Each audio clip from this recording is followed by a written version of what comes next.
महाकाल, जय मां भगवती। तो टाइटल से आपको पता लग ही गया होगा कि तंत्र, जहां पे तंत्र की बात आ जाती है तो अच्छे अच्छे इंसानों के मन में डर पैदा हो जाता है, एक खौफ पैदा हो जाता है कि यार तंत्र कितना जटिल होता है। तंत्र अगर किसी पे लग गया, किया कराया, किसी को खिला दिया कुछ चीजें पढ़ करके और उस पर तंत्र की क्रिया कर दी, तो अच्छा अच्छा परिवार, अच्छा अच्छा खेलता परिवार बर्बादी की कगार पे आ जाता है।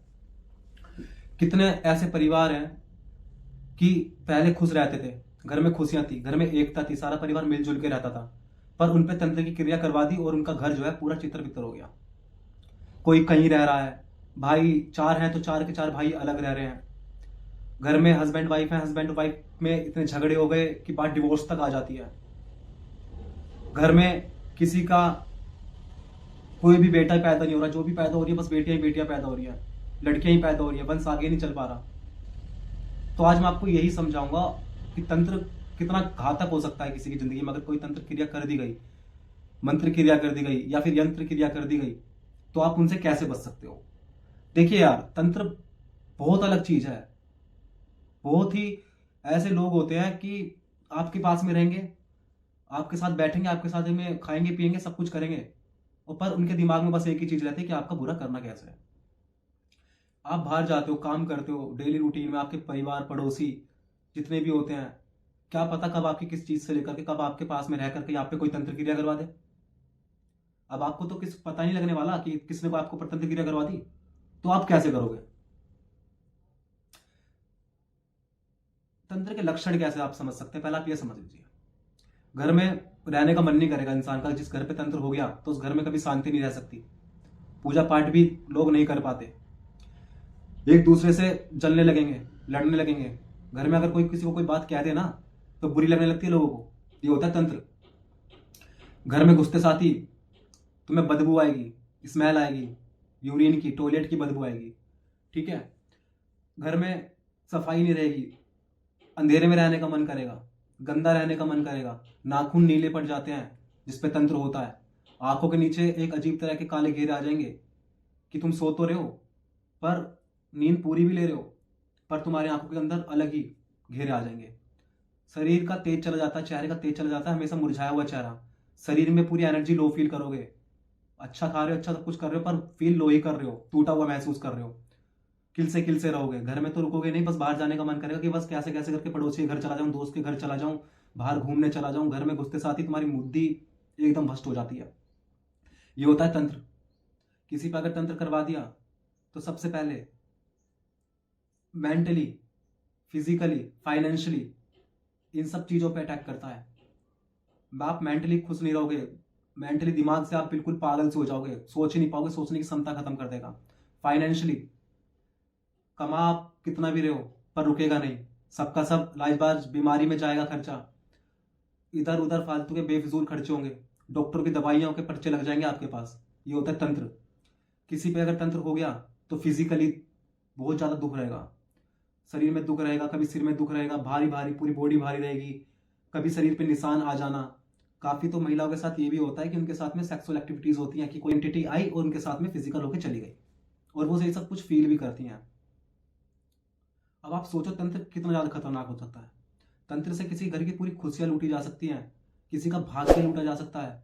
तंत्र के बल पे अगर आपने सोच लिया ना कि सामने वाले को जीते जी नरक दिखाना है, तो उस पर तंत्र क्रिया करवा के लोग इतना बुरा करवा देते हैं। अब लोग इनके चक्कर में आकर के बाबाओं के पास भटकेंगे, भगतों के पास भटकेंगे। अघोरी देख गया नेट पे, अरे यार ये तो अघोरी है, ये तो शमशान में बैठ के क्रिया कर रहा है, तो उसके पास भटकेंगे। पर आपका जब भी आपके साथ कुछ नहीं हो रहा, आपकी लाइफ वैसी ही चल रही है, आप डाउन आते जा रहे हैं, सब कुछ आते जा रहे हैं, आप इमोशनली कुछ भी अच्छा फील नहीं कर रहे, बस सोच रहे हैं कि यार कोई आपके सामने मजाक कर रहा है, पर आपके चेहरे पे बस एक सेम एक्सप्रेशन है। ये होता है तंत्र। अब आप इससे बच कैसे सकते हो, छोटी छोटी चीजें जो आप अपने घर में करके बच सकते हो।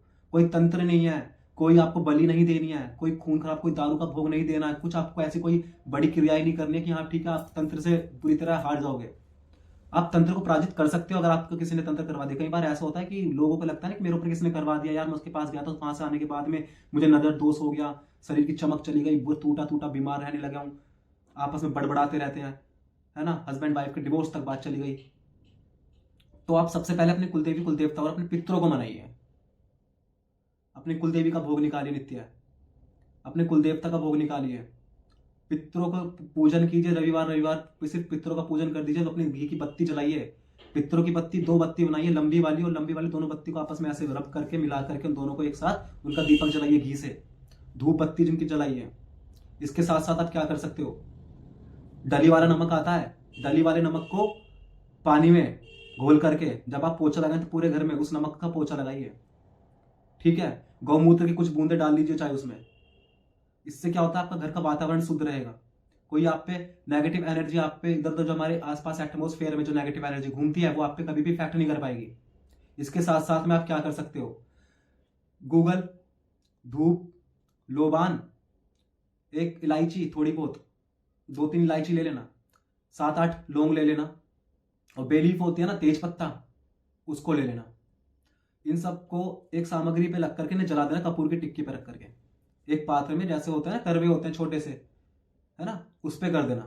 वो जला करके उसकी धूमनी पूरे घर में दो, पूरे घर में उसकी धूमनी दो कि आपके घर के कोने कोने तक, बेड के नीचे, सोफे के नीचे, सेफ के नीचे, अलमारी वरमारी जो भी आपके घर में है चीज, सारे के सारे पूरे घर में उसका धुआं घुमाओ।